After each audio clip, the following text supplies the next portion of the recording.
All right, Shalom.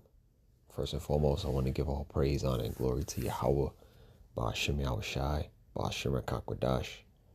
Double honor to the apostles, the elders, the elder bishops of Great Millstone who rule well. Peace and salutations to the elect, scattered throughout the four corners of the earth, to the men on the highways and the byways that are pushing out this word in truth and sincerity, and to the remnant men, women, and children of the elect. To you all, I say Shalom. My name is Ahyash, and I want to jump into a lesson. Lord willing, this is edifying. A couple articles pulled up that I want to jump into to show the times that we're in concerning the state of America, Babylon the Great, the end times, prophecy, and is to continue to, be the watchman and continue to watch for the signs, all right, that reflect the end, all right, the end of Esau Edom's rulership, the end of Babylon the Great, okay, because we're watching this place crumble in real time. Everything about this man's system, everything about this man's society is crumbling, and the prophets have warned, the prophets of Yahawah have warned you, all right, for years and years and years, and we're just watching it, we're just watching it all play out, This article that I have pulled up is from MSN.com, and it reads, Americans with strongest credit scores struggling as Trump tariffs, inflation raise costs. Okay, so this Babylonian monetary system as we know it has always pushed and promoted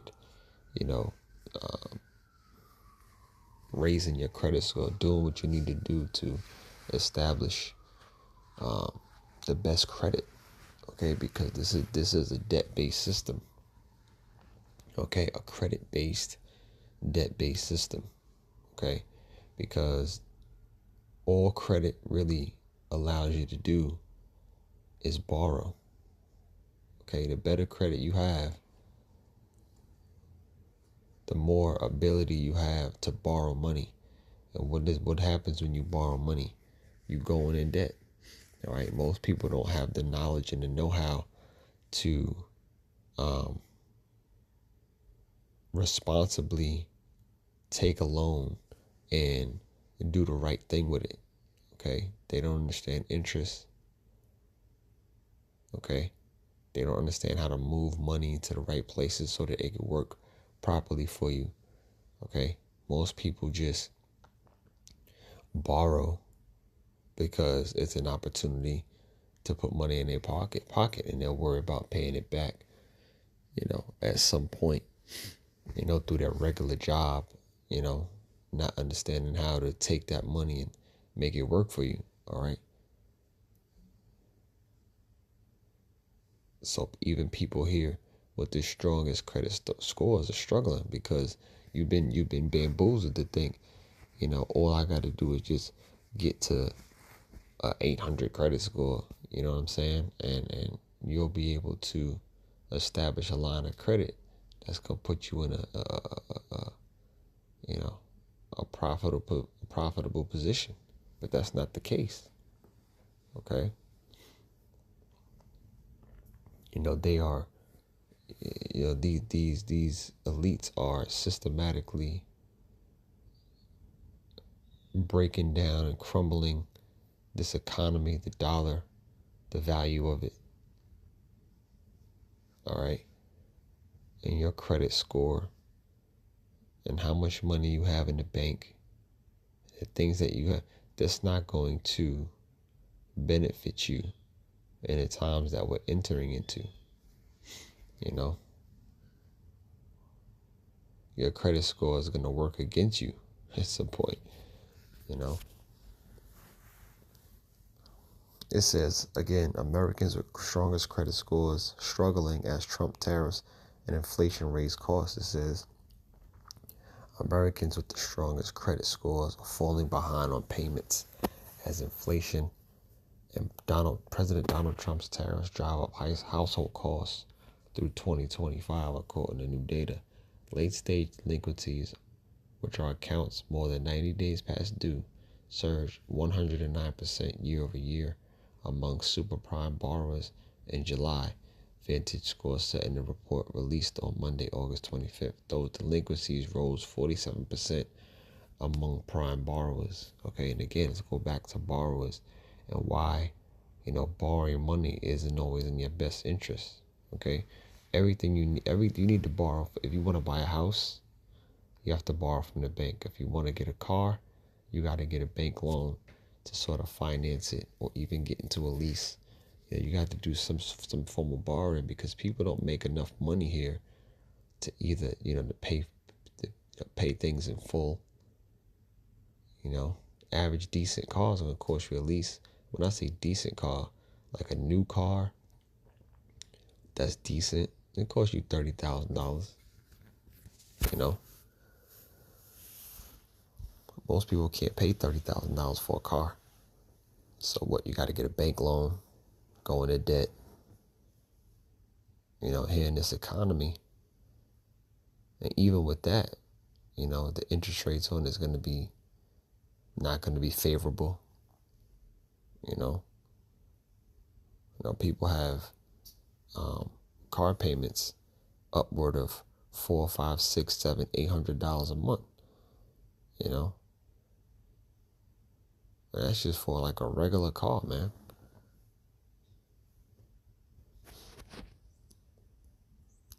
It says here, this is a related video, rising credit card debt and ways to lower it, because people need to lower their credit. That's the whole point. The more the better your credit score is, allows you to get more credit card after credit card after credit card, and then it just puts you into debt. And now people need to find strategies and ways to lower their debt. All right, you find these things all over the internet. It says consumers in the highest Vantage Store credit tiers are showing increased signs of credit stress on a year-over-year basis. Fahi Chief Digital Officer at Vantage Score, we're also seeing a marked divergence in secured versus unsecured lending. Balances are increasing for auto loans and mortgages, which I just mentioned. Balances are increasing for auto loans and mortgages, while new credit originations are down. Sustained inflation for car and houses is driving higher balances in these credit categories. All right, so that's just the point I'm trying to make on that. Having a good credit score here in America is not going to benefit you.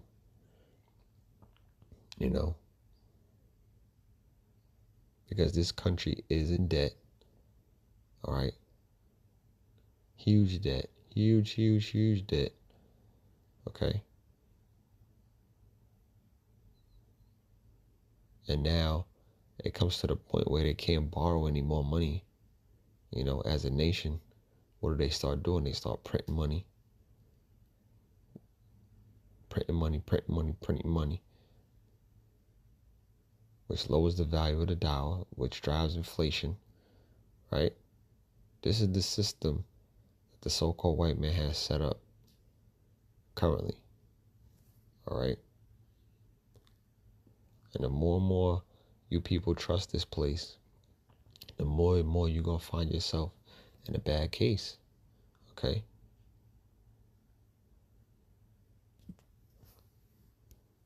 This is the book of Isaiah, chapter 31, verse 1. Woe to them that go down to Egypt for help, and stay on horses, and trust in chariots, because there are many, and in horsemen, because they are very strong, but they look not unto the Holy One of Israel, neither seek the Lord.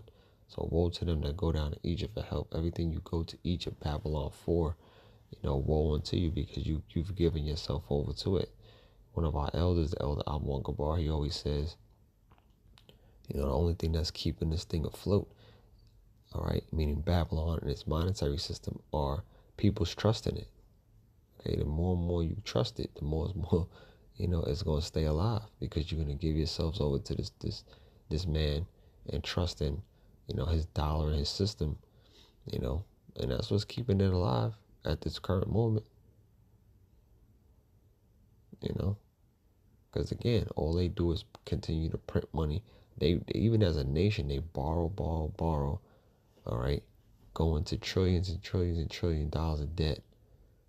All right, right now they're saying it's like 37 trillion, 35 trillion, whatever. But we know it's more than that. And then what do they end up doing? They end up printing more money. All right. Well, people don't do nothing, but they don't know how to do nothing but trust in this devil. These are the tariffs. Trump's tariffs is back in the court. This is another article from Bloomberg.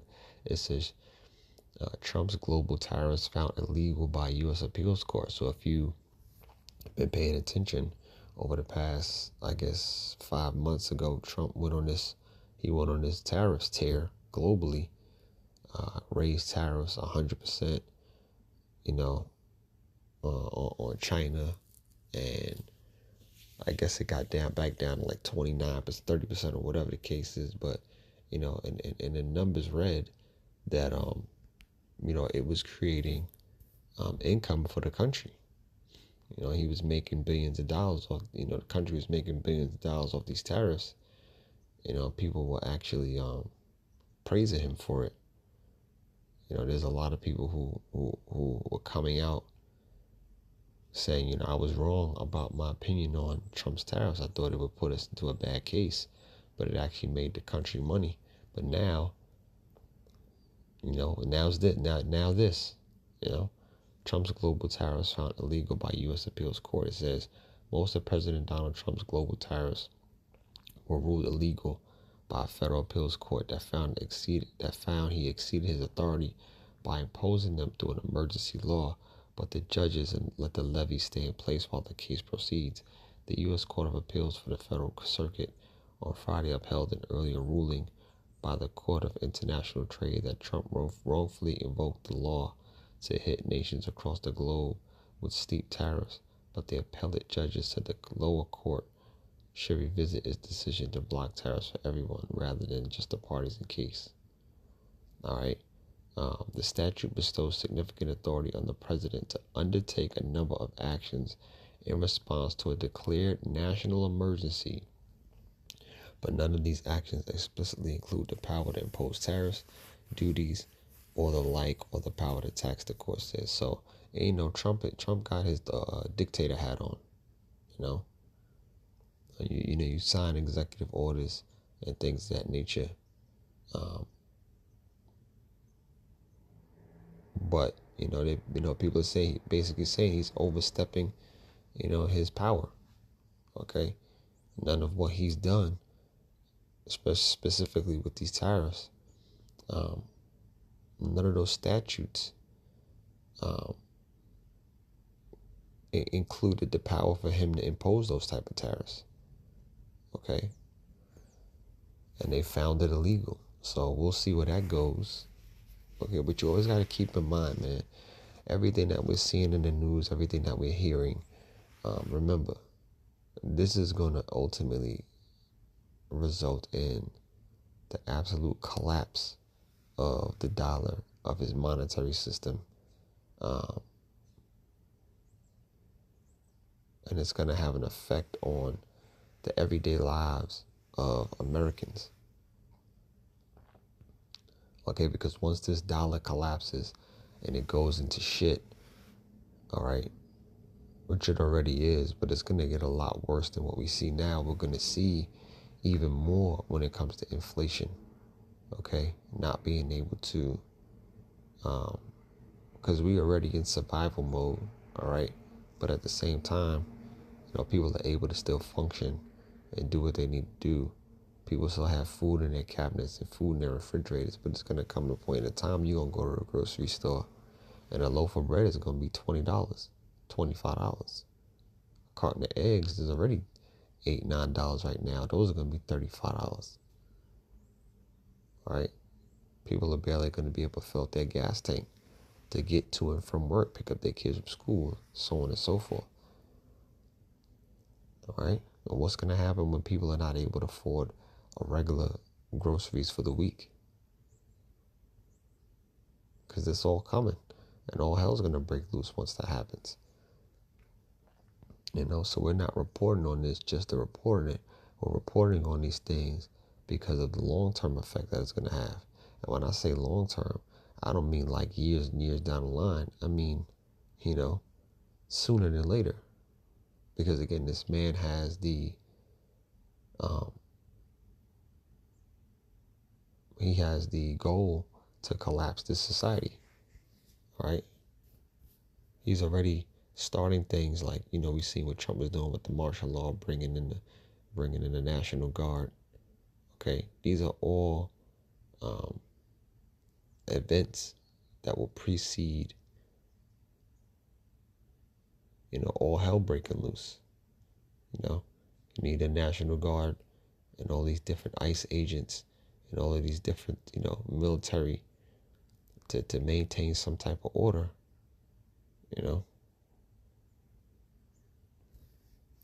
So at some point, we're going to see this thing collapse. Let me get a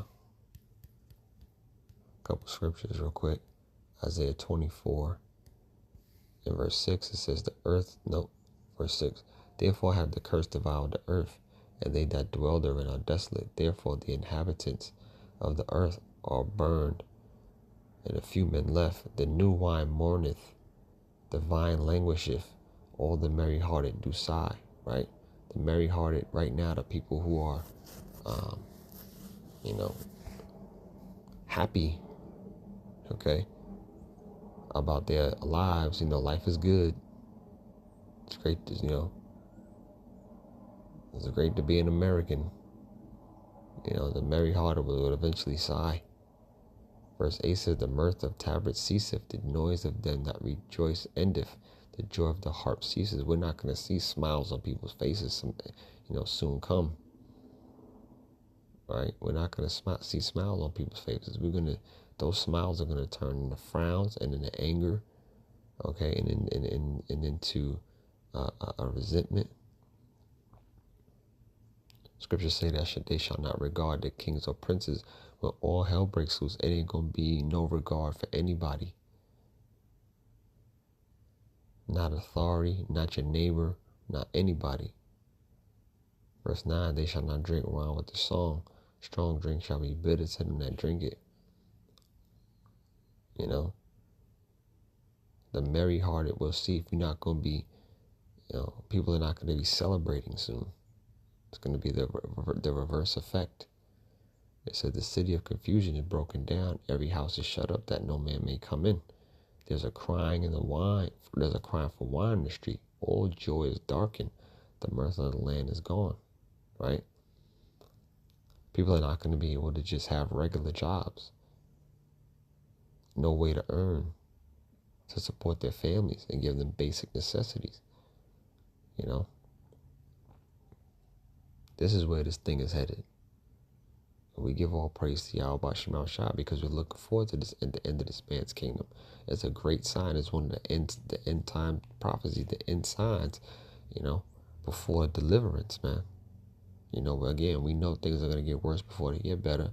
But hey, that's why we give all praise, honor, and glory to Yahawashi. We pray that the Lord watches over us and allows us to endure the tough times that are coming.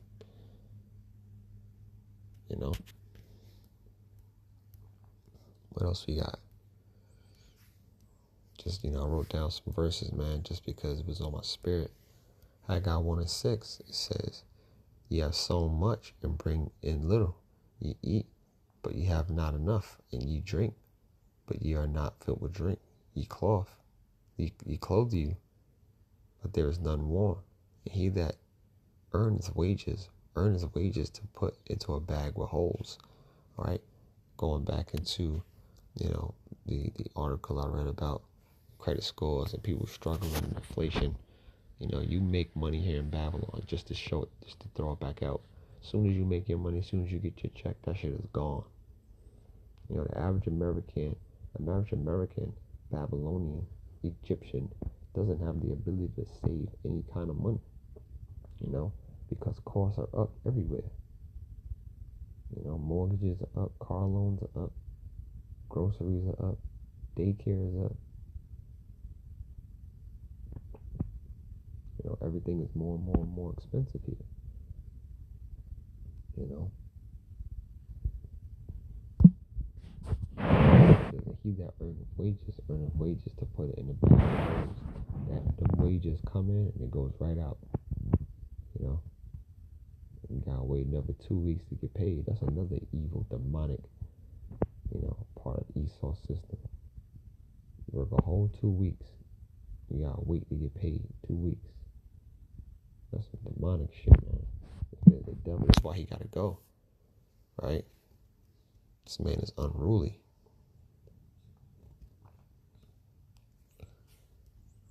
Go back to the book of Isaiah chapter 19. Because what is this gonna lead to? Alright? Isaiah 19:2 it says, and I will set Egyptian against Egyptians. We start at 1. The burden of Egypt. Behold, the Lord Yahawah shall ride upon a swift cloud, and shall come into Egypt. The idols of Egypt shall be moved at his presence, and the heart of Egypt shall melt in the midst of it.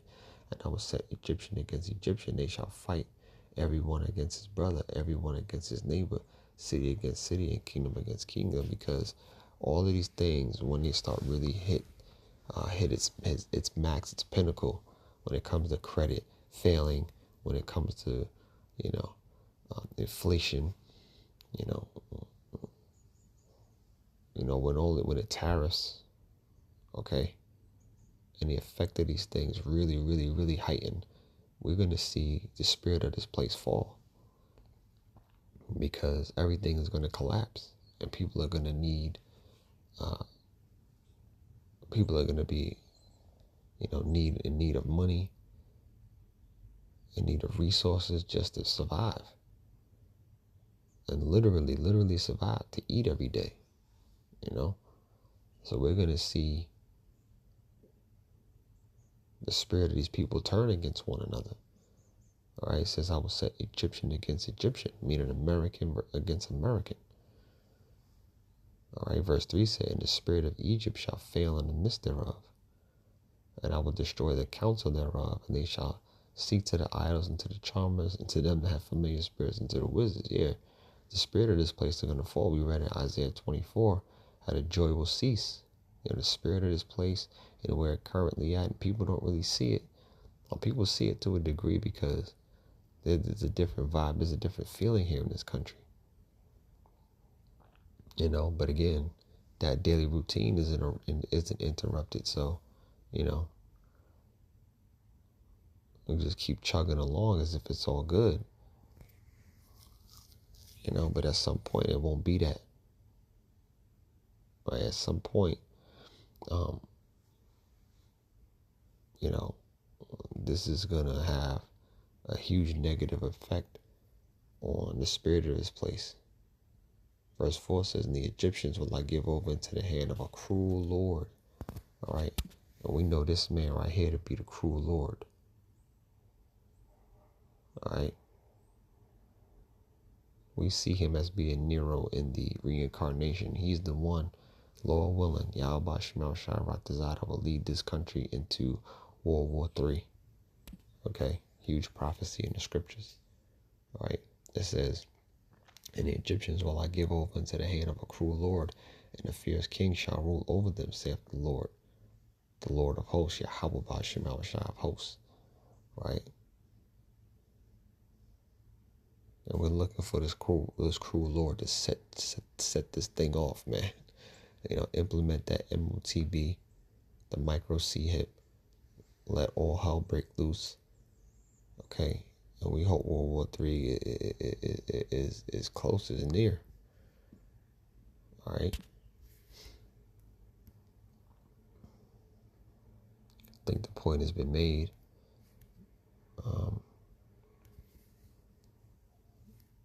Let's see what point has been made in this lesson. Ecclesiastes 7:12, for wisdom is a defense, and money is a defense, but the excellency of knowledge is that wisdom giveth life to them that have it. Yeah, I just wanted to make that point, but because you got to see this money system for what it actually is. It's just a defense at this time. People are continually looking to live abundantly here in America and Babylon the Great, but it's going to have, that's going to be to your It's actually going to backfire. Okay? Because this money isn't what you think it is. It's one big, huge illusion. All right? And you're chasing something when it comes to this money that doesn't have any real value. Okay? And that's the spirit of chasing the bag and living abundantly and success. The whole idea of success here in America is going to backfire. All right? And we're looking forward to that day where the Lord just shocks this place into oblivion. You know, we want to see the spirit of this place completely die. All right? So, yeah, with that, man, I just wanted to jump into that. Just show the spirit of America and Babylon and where it's at. We see this place crumbling before our eyes. I want to give all praise, honor, and glory to Yahawah, Ba'ashem Yahawashi, Ba'ashem Kakwadash. Double honor to the apostles and the elders, the elder bishops, the great Millstone who rule well. Peace and salutations to the elect. Shalom.